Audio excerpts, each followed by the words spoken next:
में आप लोग सुनते आए हैं या सुन रहे हैं किसी से, ये मेरे ही परिवार से इसकी शुरुआत हुई। आदरणीय टीसी सर जो मेरे चाचा लगते हैं और जो हिंदुस्तान में जिन्हें इस सिस्टम का विश्व पितामह या दादाजी कहा जाता है, मेरे पिताजी TC Chhabra sir is the master of the system KC Chhabra sir जो भी मेरे चाचा लगते हैं। और ये तीन महाशक्तियाँ मेरे घर में ही हैं और ये बिजनेस भी मेरे घर से ही निकला है। पर मैंने इस बिजनेस की शुरुआत अपनी बात 1 साल पहले की, 22 साल तक मेरे को ये सिस्टम समझ में नहीं आया। तो आप में से भी कई लोग होंगे जिनको लगता होगा कि यार ये सिस्टम थोड़ा सा गड़बड़ है, लगता है ना, इसमें कुछ तो फॉल्स होता होगा, कुछ तो होता होगा। मेरे को भी 22 साल तक यही लगता था। मेरे पिताजी कर रहे हैं, मेरे चाचा कर रहे हैं, और 22 साल तक मैं बहुत बड़ी गलतफहमी में जी रहा था। मेरा कपड़े का बिजनेस है, कपड़े की फैक्ट्री है, पूरे हिंदुस्तान में कपड़ा जाता है, पूरे ऐसा कोई स्टेट नहीं है जिस स्टेट में मेरा कपड़ा नहीं जाता हो, और कुछ कंट्रीज में एक्सपोर्ट भी करता हूँ। तो बहुत बढ़िया पैसा कमा रहा था और अच्छा कमा रहा हूँ, फैक्ट्री अभी भी है और सब कुछ बहुत बढ़िया था वहाँ पे ना। तो इसलिए दिमाग में गलतफहमी थी कि यार जिंदगी में पैसा ही तो कमाना है। अब वो चाहे आरसीएम करके कमाओ, चाहे कपड़ा बेच के कमाओ, चाहे खेती करके कमाओ, चाहे माइन चला के कमाओ, चाहे प्रॉपर्टी का काम करके कमाओ, पर पैसा ही कमाना महत्वपूर्ण है। ऐसा ही मानते हैं आप? ये गलती मैंने 22 साल तक की कि मैं ये मानता रहा कि सिर्फ पैसा ही कमाना महत्वपूर्ण है। मुझे 22 साल बाद ये घटना, जब इस विश्व में कोविड जैसी एक घटना आई, अरे कोविड आया था ना, तो कोविड में मुझे ये बात समझ में आई।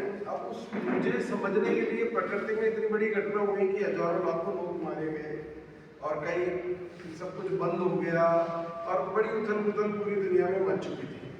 तो इतनी बड़ी घटना से मुझे समझ में आया, कई लोग होते हैं जो सीधे किस्म के लोग होते हैं, थोड़ा सा ब्रेन अच्छा होता है जिनको बात समझ में आ जाती है। कुछ लोग होते हैं जो मेरी तरह अहंकारी होते हैं और उनको बात तो नहीं और कोई लात समझ में आती है ना। तो वो ठोकर खा करके मुझे ये बिजनेस समझ में आया, लात खा करके मुझे ये बिजनेस समझ में आया। क्योंकि जब मुझे समझ में आया 1 साल पहले, तो जिस फैक्ट्री में मैं काम, मेरी फैक्ट्री है जिसका मैं मालिक हूँ, ऐसी फैक्ट्री में काम करने वाला व्यक्ति भीलवाड़ा शहर से है ना, और उसकी इनकम आज मेरी इनकम के बराबर है। मेरी जैसी गाड़ी में आज घूम रहा है। मैंने कहा यार धीरे धीरे अगर इतना आगे चला गया और एक दिन हेलीकॉप्टर खरीद लाएगा तो मुझे आत्महत्या करनी पड़ेगी। अपने ही घर का सिस्टम, अपनी फैक्ट्री में काम करने वाला आदमी और आज इतने अपने बराबर की हैसियत इस बिजनेस से ले सकता है, तो समझना चाहिए। फिर कोविड जब आया तो क्या हुआ कि मेरी फैक्ट्री बंद हो गई, ताले लग गए, हुआ ना, पूरी दुनिया बंद हो गई थी।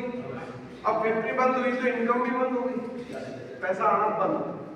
तो मैंने कहा ये गड़बड़ है। फिर मैं मन में आता भी था, इतना स्टाफ, इतने कर्मचारी काम करते हैं, उनका घर कैसे चल रहा होगा जब हम कुछ समस्या में हैं। तो सोच रहा था, पर सोचते सोचते ये बात में देखी कि यार आरसीएम के जितने भी लीडर थे ना, सबके चेक आए, पूरी दुनिया बंद और इन लोगों के चेक आए।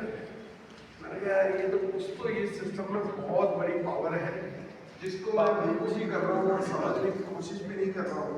तो ऐसी चीज को समझना चाहिए, नहीं चाहिए कि पूरी दुनिया बंद थी तब भी पैसा दे रही थी। जिंदगी में समझ में आया कि ये कर क्या रहे हैं हम। तो आप पहले तो मैं एक बात और पूछूंगा, कितने लोग हैं जो नए हैं और पहली बार आए हैं आज के प्रोग्राम में? बिल्कुल नए हैं।